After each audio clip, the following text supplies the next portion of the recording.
bersama dengan saya, Mr. Sorchan, di dalam channel pengembangan kepribadian atau mentoring self improvement. Konteks besar kita, bagaimana kita ingin membuat perbedaan bagi orang lain.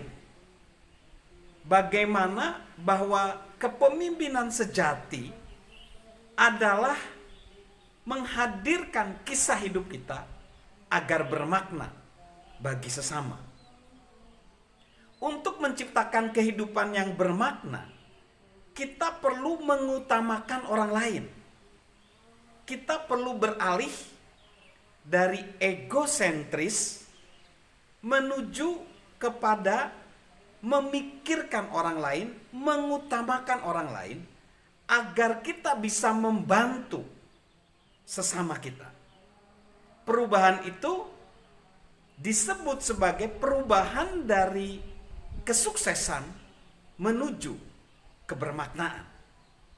Di segmen sebelumnya kita bahas bahwa perubahan dari kesuksesan menuju kebermaknaan. Dan sekarang kita akan melihat bagaimana melakukan perubahan tersebut. Di segmen sebelumnya disebutkan ada dua orang, yaitu John C. Maxwell yang mengalami perubahan itu dan juga kakaknya, yaitu Larry. Larry adalah seorang pengusaha properti dan dia sudah sukses di dalam karirnya. Umurnya 40 tahun dia sudah memiliki kestabilan di finansial. Dan dia ingin menggunakan profesinya justru ingin membantu sesama.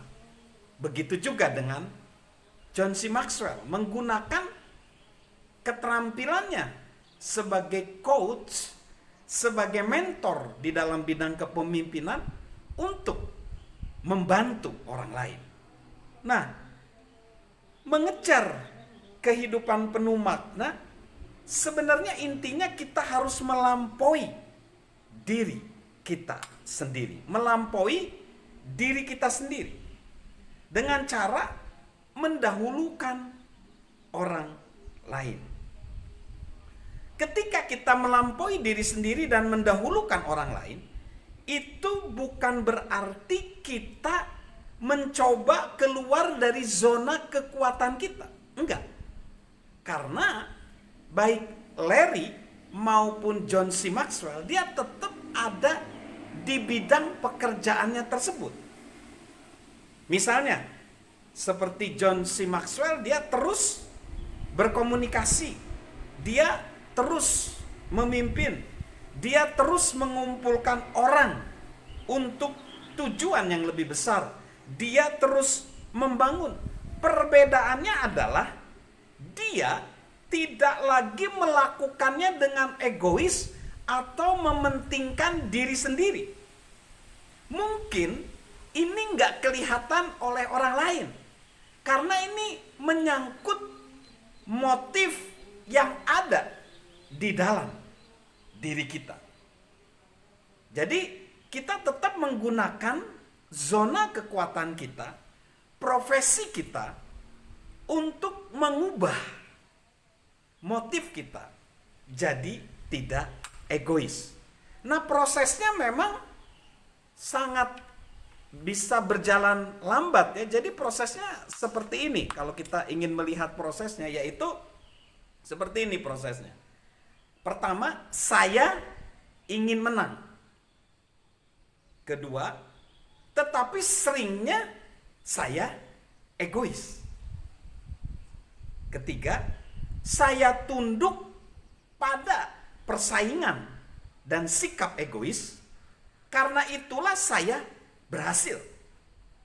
Kesuksesan itu membuat saya istimewa dan saya menikmatinya. Keempat, tetapi keberhasilan menghadapkan saya pada dua pilihan. Akankah saya mengejar kesuksesan atau mencari kebermaknaan. Langkah kelima, saya ada di persimpangan jalan. Langkah keenam, saya ingin memberi nilai lebih untuk diri sendiri. Langkah ketujuh, tetapi saya juga ingin menambahkan nilai pada orang lain. Langkah kedelapan, mana yang akan saya pilih? Apa artinya bagi saya? Dan langkah yang kesembilan, saya pun memilih untuk membantu orang lain. Jadi itu prosesnya. Jadi awalnya tentunya sulit untuk memilih mengutamakan orang lain, sulit. Tetapi setiap kali kita membuat pilihan yang tepat, rasanya menjadi sedikit lebih mudah. Sifat egois kita tetap memang masih ada. Sifat egois kita tetap masih ada. Tetapi kita merasa lebih mudah mengalahkannya. Dan ketika kita bersikap lebih sengaja lagi, kita mendorong lagi mengutamakan orang lain dalam hidup kita. Keinginan kita untuk membuktikan diri pun seolah jadi tidak begitu penting.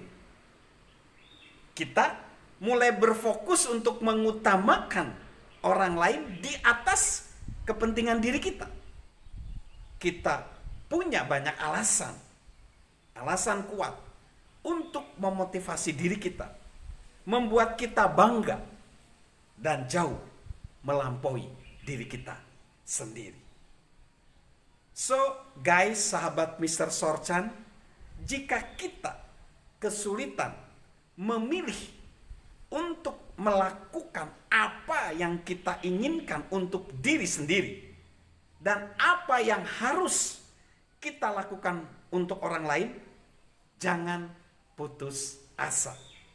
Proses ini memang butuh waktu yang lama. Bayangkan, sebenarnya proses ini seperti pertandingan gulat. Kebanyakan pegulat tidak langsung menang. Mereka tidak langsung mengalahkan lawan mereka. Mereka harus punya strategi hingga akhirnya lawan mereka menyerah atau mengaku kalah. Lalu pertandingan berakhir. So, ketika kita bergulat dengan apa yang kita inginkan, kita tidak harus buru-buru.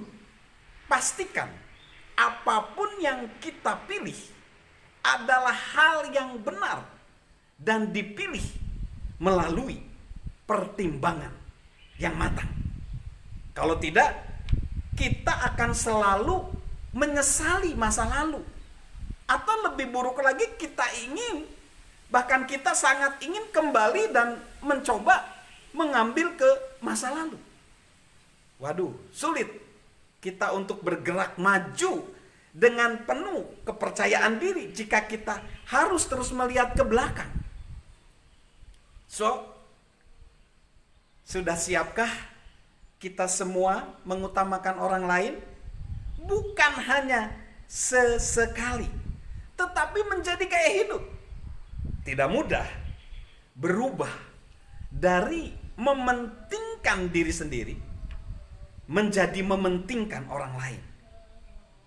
Tetapi itu sangat penting bagi siapa saja yang ingin beralih dari kesuksesan menuju kebermaknaan. Naik. So, itu bisa membutuhkan waktu puluhan tahun. John C. Maxwell membutuhkan waktu hampir puluhan tahun. Mungkin kita bisa 20 tahun, lama. Tetapi apapun, kita jangan pernah menunggu terlalu lama. So, lakukan. Mementingkan orang lain, melayani orang lain. Karena begini, kita harus menjalani proses itu. Jangan tunggu waktu lama. Ya, jadi karena apa? Kepemimpinan yang bermakna, kehidupan yang bermakna selalu tentang orang lain.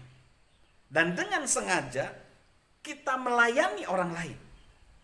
Ketika kita mengubah pikiran kita dari apa yang kuterima dengan apa yang kuberikan, seluruh kehidupan kita mulai berubah. Kepuasan serta kebahagiaan yang akan kita terima begitu dalam, dan itu akan bertahan lama. So guys, sahabat Mr. Sorchan, selamat mengutamakan orang lain. Selamat mengubah dari kesuksesan menuju kebermaknaan. Dan tentunya salam sehat dari saya, Mr. Sorchan.